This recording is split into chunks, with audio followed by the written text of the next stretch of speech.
आपकी NEET journey में ऐसे कई सारे मोमेंट्स आएंगे जब आपको लो फील होगा, जब आपको लगेगा यार नहीं मुझसे नहीं हो रहा है, क्योंकि ऊपर वाले ने सबको दिमाग अलग अलग दिया है। कोई स्लो लर्नर होता है, किसी को बहुत तेज समझ में आ जाता है, कोई बहुत जल्दी चीज़ें ग्रैब कर लेता है। एम्स दिल्ली तो पक्का है। चलो अगर थोड़ा बहुत मार्क्स कम आ गए तो मौलाना आज़ाद तो मिल ही जाएगा, वरना एम्स। सो आज मैं बात करने वाला हूँ ऐसी चीज़ों के बारे में जो कि दिखने में तो उतनी ज़रूरी नहीं लगती, लेकिन उनका इम्पैक्ट बहुत ज़्यादा होता है और उन्हें 90% ऑफ द एस्पिरेंट इग्नोर कर देते हैं। और शायद आप उन 90% में से हों। अगर हैं तो अभी बंद कर दीजिए। सो हेलो दोस्तों, welcome back to the channel. उम्मीद करता हूँ आप सभी खैरियत से होंगे, सभी स्वस्थ होंगे, सभी मस्त होंगे, सब पढ़ाई कर रहे होंगे। तो चलिए शुरू करते हैं। सबसे पहली चीज़, आपको किसी भी हाल में पॉजिटिव रहना है। पॉजिटिविटी कभी नहीं छोड़नी।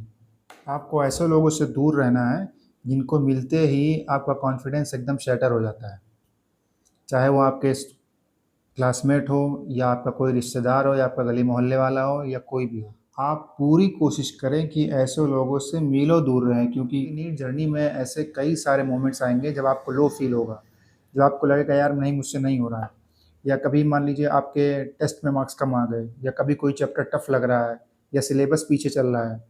तो किसी भी हाल में आपको हमेशा अपने आप से यही कहना है कि नहीं मैं कर लूँगा, मुझसे हो जाएगा, मुझसे हो जाएगा। क्योंकि अगर आप पॉजिटिव नहीं रहोगे, आप अपने आप से ही अगर नहीं जीत पाओगे, अपने आप से अंदर से ही पॉजिटिवली अपने अंदर से ही सिलेक्शन आपका होता हुआ नहीं दिखेगा, तो आप फिर दूसरों से कैसे कम्पीट कर पाओगे। तो सबसे ज़रूरी बात है कि आप पॉजिटिव रहें।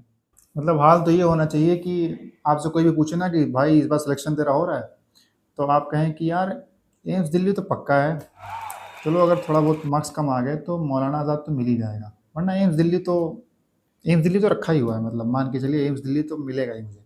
दूसरी सबसे ज़रूरी बात, avoid comparison at any cost.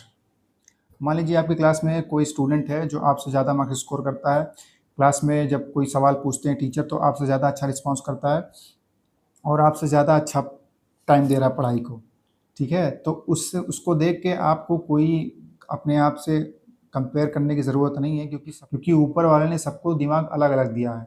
कोई स्लो लर्नर होता है, किसी को बहुत तेज़ समझ में आ जाता है, कोई बहुत जल्दी चीज़ें ग्रैब कर लेता है, कोई कैलकुलेशन पावर किसी की ज़्यादा होती है। तो सबका दिमाग एक लेवल पे नहीं है।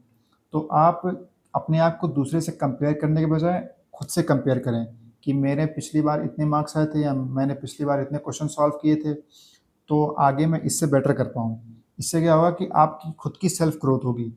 आप दूसरे से कंपेयर करेंगे अगर, तो आप खुद अपने आप को डिग्रेड करेंगे, जो कि आपकी प्रिपरेशन के लिए और आपकी ओवरऑल पर्सनैलिटी के लिए अच्छा नहीं है। तो इसको जितनी जल्दी हो सके अवॉइड करें।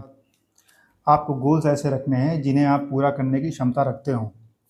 यानी आपको अपना डेली, वीकली और मंथली शेड्यूल इस तरीके से प्लान करना है कि आप उसको पूरी तरीके से निभा पाएँ। ये नहीं करना है कि मैं एक दिन में 17 घंटे का टाइम टेबल बना लेता हूँ, उसमें सारे सब्जेक्ट पढ़ूँगा, सब कुछ करूँगा, और एट द एंड ये हुआ कि मैंने 1 हफ़्ता फ़ॉलो किया उसको, और उसके बाद उसको फिर से चेंज कर दिया और 1 हफ़्ता मेरा बर्बाद हुआ, उसको कुछ समझ में नहीं आया। तो ऐसा नहीं करना है।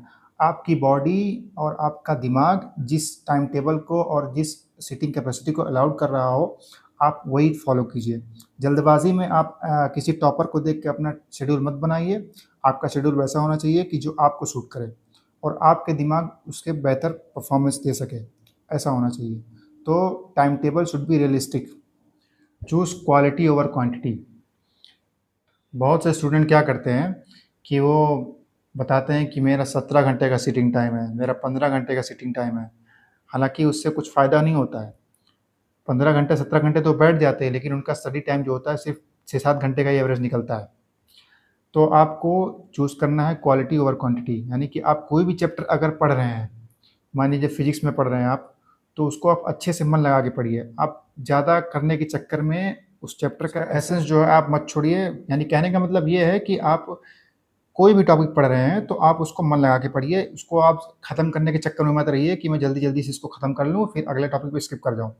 जिस भी टॉपिक को पढ़ रहे हैं आप, चाहे वो 1 घंटा लगे, चाहे 2 घंटा लगे, चाहे 4 घंटा लगे, आप उसको अच्छे से मन लगा के पढ़िए। क्योंकि आपने किसी भी टॉपिक को वो टाइम नहीं दिया जो वो डिमांड करता है, तो आगे जाके आप वो टॉपिक बहुत जल्दी भूल जाओगे, जिसकी वजह से आगे जाके दिक्कत होगी और रिवीजन में प्रॉब्लम होगी। तो जिस भी टॉपिक की जितनी भी टाइम डिमांड है उसको पूरा टाइम दीजिए, तब जाके आप नेक्स्ट टॉपिक पे बढ़िए। Take regular breaks during studying. मान लीजिए आप 6 घंटे के लिए पढ़ने बैठ गए, तो हमारे दिमाग इस तरीके से डिज़ाइन होता है ना कि 1 या 1.5 घंटे से ज़्यादा किसी भी सिंगल चीज़ पे फोकस नहीं कर पाएंगे आप पहले तो मन लगा के पढ़ेंगे उसको, लेकिन बाद में थोड़ा बर्नआउट होने लगता है। तो आपको चाहिए कि 1 या 1.5 घंटे से ज़्यादा सिटिंग टाइम मत रखें। बीच-बीच में 5 या 10 मिनट के लिए जाके बाहर टहलाएँ या किसी से बात कर लें। मोबाइल फ़ोन मत छुएँ, तो या किसी से जाके या बाहर जाके खेल आएँ थोड़ा-सा, तो ये आप कर सकते हैं जिससे आपका कंसंट्रेशन बना रहे और आप बर्नआउट ना हो। तो आप लंबे समय तक बैठे रहेंगे पढ़ाई करने के लिए। तो इस तरीके से आप अपना सिटिंग प्लान लंबे टाइम तक मेंटेन कर सकते हैं। एक बड़ी मशहूर कहावत है हिंदी में, एक स्वस्थ शरीर में ही एक स्वस्थ मस्तिष्क का निवास होता है। तो बात करते हैं फिजिकल हेल्थ के बारे में, जो कि 90% of the NEET aspirant ignore करते हैं। आप अपने टाइम शेड्यूल में जो भी आपने बनाया हो 24 घंटे का, उसमें एक्सरसाइज ज़रूर ऐड करिए। मे बी आप जिम जाते हो या मे बी आप कहीं बाहर दौड़ने जाएं या कुछ उठक बैठक ही कर लें या कुछ बेसिक एक्सरसाइज ही कर लें, तो ये बहुत ज़रूरी है, क्योंकि अगर आपका शरीर स्वस्थ रहेगा तभी आपका दिमाग में कंसंट्रेशन पावर ज़्यादा आएगी। आप अगर अपनी फिजिकल हेल्थ को इग्नोर करोगे, जिसकी वजह से आप बीमार भी पड़ सकते हो, जिसकी वजह से आपकी प्रिपरेशन आगे जाके हैम्पर हो सकती है। तो अपने शरीर का खासा ध्यान रखें, खाने पीने पे ध्यान रखें, बाहर की चीज़ें कम खाएं, तला भुना कम खाएं और अच्छे से अपनी डाइट फॉलो करें। सबसे आखिरी बात, sleeping schedule and sleep timing. आपने बहुत से लोगों को कहते हुए सुना होगा कि अगर आप प्रिपरेशन कर रहे हैं तो आप 5 घंटे सोइए, ठीक है? 5 घंटे आप सोइए और ज़्यादा से ज़्यादा टाइम आप प्रिपरेशन को लगाइए, पढ़ाई में लगाइए, जो कि सबसे गलत बात है। जब आपका दिमाग रेस्ट ही नहीं कर पाएगा, आपको दिमाग को जब 6 से 7 घंटा स्लीपिंग टाइम नहीं मिल पाएगा, तो आप दिन भर थके रहोगे, दिन भर कंसंट्रेट नहीं कर पाओगे। तो आपको चाहिए कि आप सिंगल स्लीप में कम से कम 6 घंटे तो आप सोएं, और उसके बाद आप दिन में 30 मिनट या 1 घंटे का शॉर्ट नैप ले सकते हैं, जिसकी वजह से आपकी एनर्जी बूस्ट होगी।